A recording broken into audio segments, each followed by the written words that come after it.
Are you wondering if Redmi Note 15 Pro and also Pro Plus actually comes with a screen protector installed? So yep, I have some great news.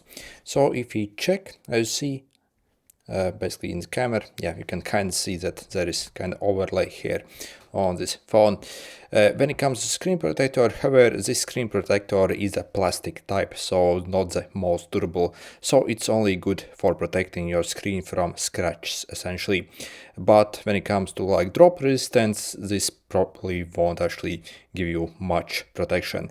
So again, to get the best protection against drops, I suggest you to actually simply purchase like tempered glass screen protectors, and simply can remove the original like plastic screen protector and replace with a better. So yeah, it's actually kind of cool they include the screen protectors already with these phones, but again, so that is, yeah, again, the lowest grade screen protector you can get. Yeah, okay, like